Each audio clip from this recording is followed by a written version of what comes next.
We stand united and resolute. Yes, sir! Moving out!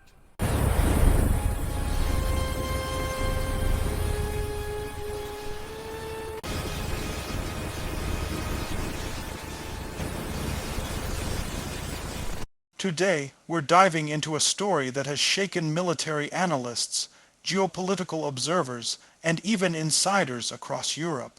A story centered around one of the world's most strategic waterways, a region pulsing with tension, power, and hidden agendas, and at the heart of it, a decision by Vladimir Putin that many are calling nothing short of a fatal mistake. The Baltic Sea has always been a stage for rivalry, but recent events have exposed something far more dangerous, far more revealing, and it's sending shockwaves through both NATO and Russia's own military circles. From the very beginning, it was clear that the Kremlin underestimated what the Baltic Sea had become: a heavily monitored corridor, surrounded by nations who spent years quietly preparing for the moment Russia would try to make a move. What unfolded wasn't just an accident or miscalculation. It was a strategic blunder that revealed weaknesses Russia didn't want the world to see. And as more evidence leaked out, analysts realized this wasn't an isolated issue. It was the tip of a much larger iceberg. For years, Russia treated the Baltic region as a zone where its naval influence was guaranteed. After all, Kaliningrad was considered one of the country's most fortified territories. But what happens when the sea you thought you dominated becomes the one exposing your vulnerabilities? What happens when your adversaries are not only prepared, but 2 steps ahead? The answer started to unfold when an unusual pattern of Russian naval activity began appearing on radar systems around the Baltic Sea. NATO signals intelligence, which has become incredibly advanced in the region, detected movements that didn't align with standard Russian drills. At first, it seemed like another attempt to test NATO response times, something Russia has done repeatedly. But this time, it was different. This time, the pattern showed hesitation, reroutes, and unexpected communications gaps, the kind that indicated confusion rather than control. And confusion is something Russia never wants the world to see. As the days unfolded, what became increasingly clear was that Russia had launched a strategic maneuver that backfired almost immediately. Instead of projecting strength, the operation exposed significant gaps in Russia's surveillance, naval coordination, and most strikingly, its submarine fleet's operational capabilities. The Baltic Sea, shallow and heavily monitored, was never an ideal environment for stealth operations. Yet someone in the Kremlin thought it was a risk worth taking. A move that now looks like one of the missteps military historians will analyze for years. NATO, already on high alert after the invasion of Ukraine, quickly picked up on anomalies. The alliance didn't react loudly or publicly. Instead, it watched, it mapped, it logged every movement, and what they discovered was astonishing. Russian vessels were not only struggling to navigate without detection, but their communication protocols appeared outdated, vulnerable, and in some cases completely exposed. Signals that should have been encrypted were intercepted. Positions that should have been concealed were suddenly visible. The Kremlin had no idea how much NATO was seeing, and that's when the cracks widened.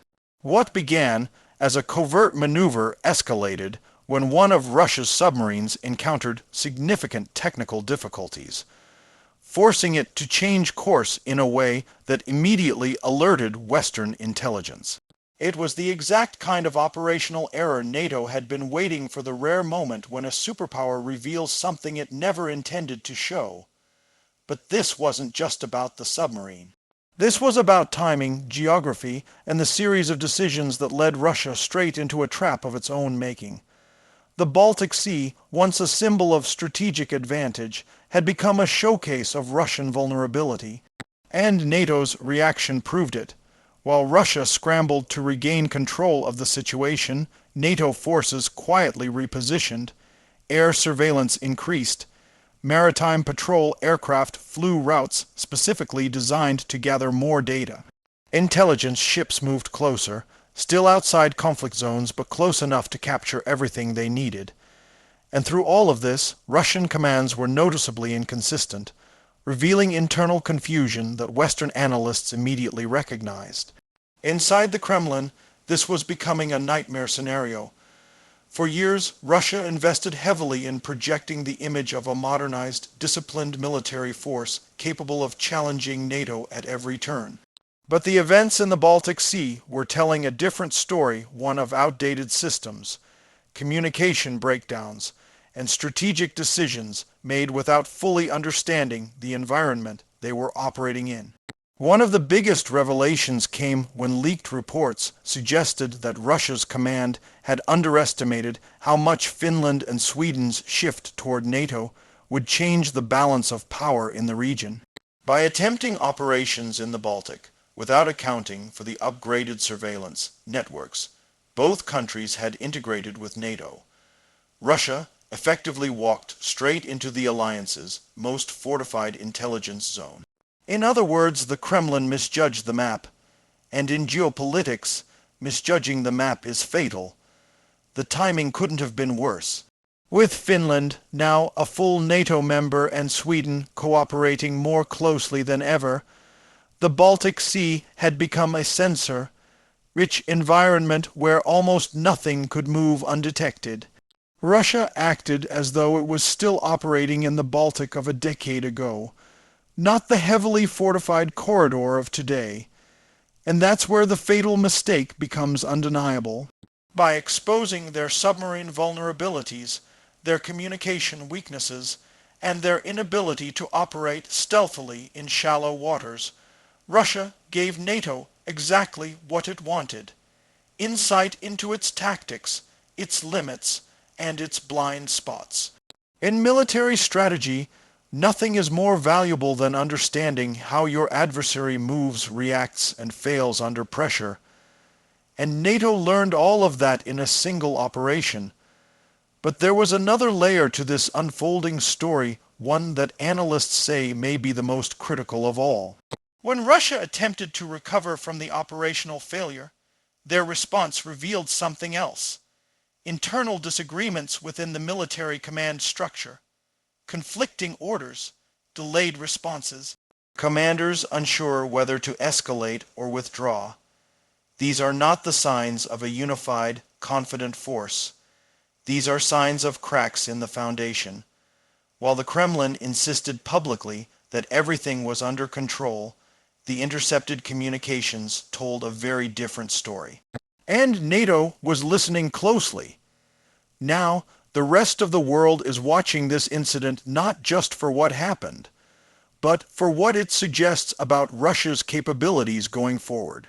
If this level of disorganization happened in the Baltic Sea, one of the most important military zones for Russia, what does that say about the larger picture? What does it say about the future of their naval strategy, their power projection, or even their internal military discipline? The truth is, this moment revealed something Russia never wanted to admit: that its military, despite years of modernization claims, is struggling under the weight of real-time strategic challenges. The Baltic incident wasn't just a misstep. It was a spotlight shining directly on the weaknesses the Kremlin hoped were hidden. For NATO, the message was clear: Russia is not as ready as it says. For Russia, the realization must have been painful. The world just saw something it cannot take back. But the implications go even further. The Baltic Sea has now become one of the most strategically important regions in the world, not because of its geography alone, but because it is the place where global powers are quietly testing one another's limits. Every ship, every submarine, every patrol aircraft carries a message, whether intentional or not. And this time, Russia sent the wrong message entirely. This operation, meant to showcase strength, ended up exposing weakness.